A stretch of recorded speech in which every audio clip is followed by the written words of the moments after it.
कोकण म्हटलं की पहिल्यांदा मनात विचार येतो ते मन मोहून घेणारी हिरवळ, तिथल्या कडक देवदेवता आणि जोडीला होय महाराजाचा गजर.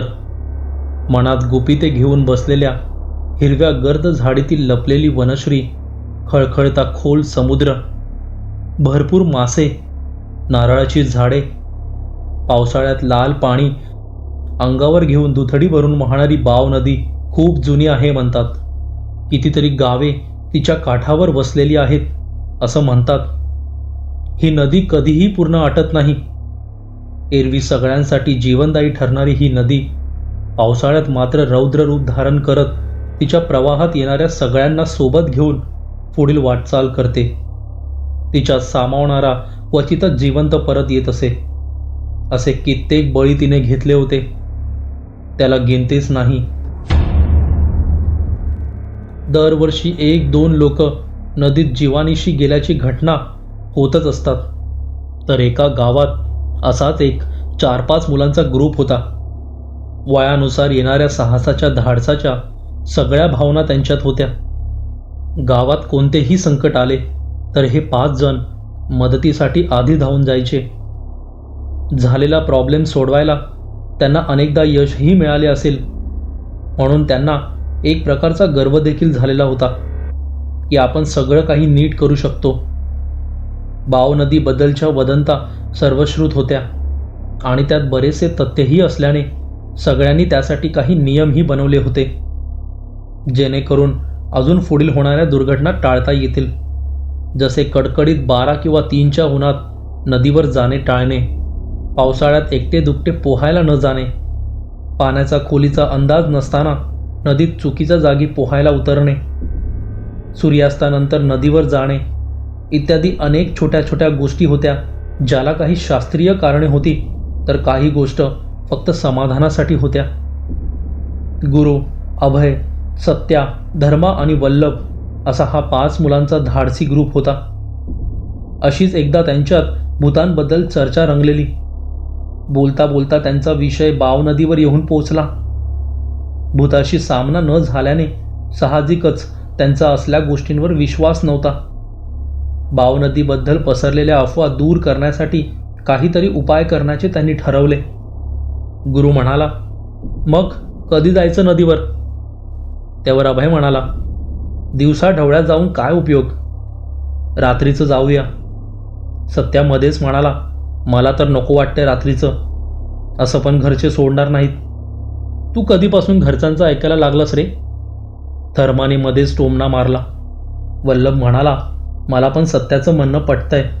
आपण न सांगता गेलो आणि काही झालं तर घरच्यांना कळणार सुद्धा नाही. लोक तर दिवसाचे जायला घाबरतात नदीवर. गुरु म्हणाला, अरे येड्या, तीच तर भीती घालवायची आहे. लोक नदीत बुडतात ते काळजी घेत नाहीत म्हणून, पवायला येत नाही आणि फुकटचा शहाणपणा दाखवायचा की जीव जाणारच ना.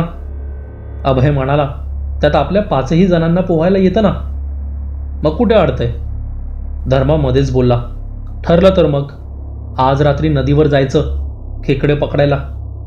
सगळे तयार झाले. शंका फक्त गुरु आणि वल्लभच्या मनात निर्माण झाली होती. दोघेही मनापासून प्रार्थना करायला लागले की सगळे नदीवरून सुखरूप घरी आले म्हणजे मिळवले. सगळ्यांची रात्रीची जेवणं झाली. जरा वेळ पारावर बसतो म्हणत सगळे घराबाहेर पडले. रात्रीचे 10:30 वाजले असतील. त्या दिवशी ग्रहण होतं. चंद्रही लाल भडक दिसायला लागला होता. चेष्टा मस्करी करत सगळे नदीच्या पुलावर जमले. सगळ्यांनी पुलावर थांबून एक नजर नदीच्या प्रवाहाकडे फिरवली. नदीचे पाणी रात्रीच्या उजेडात कुठे लाल तर कुठे काळपट दिसत होते. खळखळ आवाज करत नदी वाहत होती. नदीवर लावलेल्या 2 लाईटच्या खांबांचा पिवळसर क्षीण उजेड पुलापर्यंत पसरला होता. दूर दूरपर्यंत चिटपाखरूही दिसत नव्हते. वातावरण एकदम शांत आणि गूढ बनलेले. वल्लभला असे वाटत होते की उगीच आलो आपण. त्याचे अंतर्मन त्याला सांगत होते, मागे फिर, मागे फिर. पण त्याकडे दुर्लक्ष करत तो गप्पांमध्ये सामील झाला. पावसाळा संपून थंडी सुरू झाली होती. कोपऱ्या कोपऱ्यातील झुडपांची एक वाट पकडून ते 5ही जण बॅटरीच्या प्रकाशात खाली उतरू लागले. काही ठिकाणी नदीच्या काठावर काही झुडपं पाण्यावर झुकलेली, मधूनच ती वाऱ्याने थरथरायची आणि अचानक लक्ष गेलं की भीती वाटायची. धर्मा सगळ्यात पुढे होता. त्याच्या डोक्यात विचार येत होते. साला इकडं दिवसाचं कोण फिरायला येत नाही आणि आम्ही स्वतःहून एवढं रात्रीचं मरायला आलोय. चालता चालता त्याची नजर पाण्याकडे गेली. पाण्यातून आवाज येत होता. कोणीतरी लाडीक आवाजात त्याला हाक मारत होतं. धर्मा, ए धर्मा, आलास तू? त्याला वाटलं बाकीच्यांना पण हाक ऐकू आली असेल, म्हणून तो अचानक थपकून मागे बघायला लागला. त्याच्या अशाच मध्ये थांबण्याने त्याच्या मागे येणारा गुरु त्याच्यावर आदळला. त्यामुळे दोघांच्याही हातातील बॅटऱ्या खाली गवतात पडल्या. या दोघांच्या बॅटऱ्या चालू होत्या, म्हणून बाकीच्यांनी त्यांच्या बॅटऱ्या लावल्या नव्हत्या. शे, काय धर्मा, पुढं बघून चाल की, थांबतोयस कशाला? गुरु अंधारात बॅटरी शोधत धर्माला म्हणाला. धर्माच्या तोंडावर बॅटरीचा झोत फिरवत अभय दात काढत म्हणाला. धर्माला त्याचा बापूस दिसला म्हणून थांबला तो. यावर सगळे त्याच्यासोबत हसण्यात सामील झाले. काही नाही असं करत धर्मा पुढे चालायला लागला. पण सत्याच्या चाणाक्ष नजरेतून त्याचे बदललेले भाव सुटले नव्हते. काहीतरी झालं होतं एवढं नक्की. आता गुरु पुढे आला होता. मजेत बॅटरीचा प्रकाश तो इकडे तिकडे फिरवत होता. पण त्याला जरा पण कल्पना नव्हती की त्यांच्या सगळ्यांसोबत आता काय होणार होते ते. सगळे जवळपास नदीजवळ पोहोचलेच होते. तेवढ्यात सगळ्यांना करवंदाच्या जाळीजवळ फुसफुस ऐकायला आली. तसे सगळे जागीच थांबले. सगळ्यांच्या बॅटऱ्यांचा प्रकाश एकत्रित येऊन त्या झुडपाजवळ थांबला. थोडं का होईना पण सगळेच घाबरले. हे पाहून वल्लभने जवळचा एक दगड उचलून त्या जाळीत भिरकावला. तसं त्यातून एक सशाचे पिल्लू बाहेर धावत आले. त्याचे गुंजासारखे झालेले लाल डोळे एकदा सगळ्यांवर रोखून तो दुसऱ्या दिशेने पळून गेला. तसा सुटकेचा निश्वास टाकून सगळे काठावर पोहोचले. काठावर खूप गारवा होता. वातावरण गंभीर झालेलं. त्यात थोडा मोकळेपणा आणण्यासाठी धर्मा पॅन्ट थोडी वर फोल्ड करून धपकन पाण्यात उतरला आणि सगळ्यांच्या अंगावर पाणी उडवायला लागला. तसे सगळे हसायला लागले आणि एक एक करत पाण्यात उतरले. येताना त्यांनी सोबत खेकडे पकडायचे साहित्य आणले होते. गुरु आणि वल्लभ खेकडे पकडण्यात माहीर होते. दगडात फटीत हात घालत ते खेकडे शोधू लागले आणि काय आश्चर्य, दोघांनाही लगेच खेकडे भेटले. आनंदात ते दोघे पाण्यातच थैथै करून नाचले. बाकी तिघांनी पण यावर खुश होत टाळ्या वाजवल्या. तसा सगळ्यांना अजून हुरूप आला. सगळे मन लावून खेकडे पकडायला लागले आणि सगळ्यांना खेकडे पटापट मिळत होते. वेळ चालला होता, पण आनंदाच्या भरात त्यांना त्याचे भानच नव्हते. अधिक हाव ही नेहमीच घातक. त्यांची नदीवरून परत जाण्याची वेळ टळून गेली. 12 वाजून गेले होते. त्यांना वाटत होतं की फक्त ते 5च जण तिथे आहेत. पण हीच मोठी चूक होती. त्या दिवशी चंद्रग्रहण होतं. असं ग्रहण जे खूप वर्षातून एकदा येतं. नद्या, समुद्र या सगळ्यांवर ग्रहणाचं वर्चस्व त्या दिवशी सगळ्यात जास्त असतं. जमिनीपासून इतक्या दूर अंतरावर असूनही चंद्र समुद्रात भरती ओहोटी आणण्याची क्षमता ठेवतो. रात्रीचे प्रहर उलगडत होते. काहीतरी गूढ अतर्क्य अशा गोष्टींची सुरुवात झाली. नदीजवळ असणारे सगळे प्रेत आत्मे त्यांचा हा खेळ बघत होते. अपघातात मरून करवंदाच्या जाळीजवळ बसलेला म्हातारा, नदीत बुडून मेलेले, आत्महत्या केलेले, काहींचे खून करून तेथे आणून टाकलेले, काही बस पुलावरून खाली कोसळून मेलेले आणि काही नदीकाठच्या स्मशानात विधीपूर्वक अंतिम संस्कार करूनही मुक्ती न मिळालेले अतृप्त वाईट आत्मे, असे कितीतरी शेकडो आत्मे तिथं काठावर त्यांच्याकडे हिडीस पांढऱ्या नजरेनं बघत थांबलेले. त्यात लहान मुलेही होती. नवीन शिकार मिळाल्याने शिकाराच्या चेहऱ्यावर जसे भाव येतात ना, तसे विखारी द्वेषाचे भाव त्यांच्या चेहऱ्यावर आलेले. त्यातले काही रडत होते.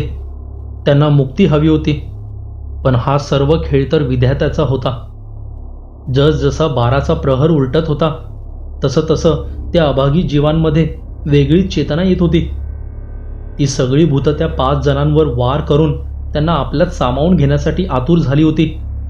आणि तो क्षण आला जेव्हा चंद्राची सावली बरोबर नदीच्या मध्यभागी आली आणि सगळे आत्मे त्या 5 जणांवर हल्ला करायला पुढे सरसावले. याची सुरुवात झाली गुरुपासून. खेकडे पकडताना दगड उचलून उचलून त्याच्या हातात असलेला अभिमंत्रित केलेला रक्षा धागा पाण्यासोबत वाहून गेला. तेच सत्यासोबतही झाले.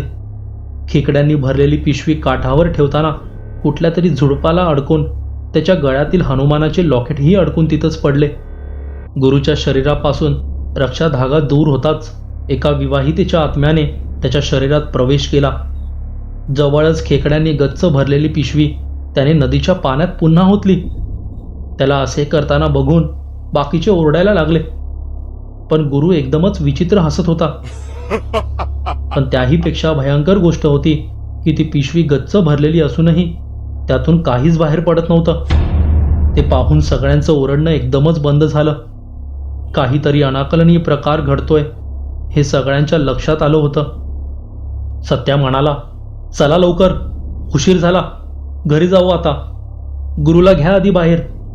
असं म्हणत सत्या गुरुजवळ जाऊ लागला. तोच त्याचं बोलणं ऐकून गुरुने त्याचे डोळे गरागरा फिरवले. त्याची बुबुळे वर जात पांढरी झाली. सत्यासोबत बाकीचेही चरकले. मोकळी झालेली पिशवी त्याच्या अंगावर फेकत गुरु जोर जोरात हसू लागला आणि बाईच्या आवाजात बोलू लागला, खेकडे तर मेले, आता तुम्ही पण मरणार सगळे आमच्यासारखे, मग तुम्ही पण आमच्यात येणार. आणि तो हसू लागला. वल्लभ म्हणाला, गुरु सरबरीत झाल्यास काय? काय बडबडतोस तू? ए हाट, मी गुरु नाही, मी भटाची सून आहे, कमळा. खेकडे पकडत होतात ना, भास झालेला तुम्हाला तो. कोणत्याही पिशवीत काहीही नाही. आता बघा फक्त तुमच्यासोबत काय काय होतं ते.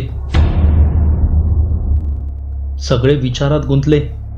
4 वर्षापूर्वी मूल होत नाही म्हणून सासरच्यांच्या त्रासाला कंटाळून भटाच्या सुनेनं नदीत उडी मारून जीव दिला होता. तेवढ्यात गुरुने दोन्ही हातांनी जोर लावून पूर्ण ताकदीने स्वतःची मान उलट दिशेने मोडली. कड कड मानेची हाडे मोडल्याचा आवाज आला.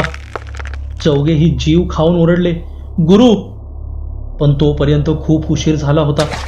गुरुचं शरीर पाण्यात पडून वाहायला लागलं. सत्या काही हालचाल करणार इतक्यात अचानक नदीच्या पाण्याची पातळी वाढली. समुद्रात जशा लाटा येतात तशा लाटा नदीत येऊ लागल्या. कुणाचाच यावर विश्वास बसत नव्हता, पण घडत होतं ते खरंच होतं.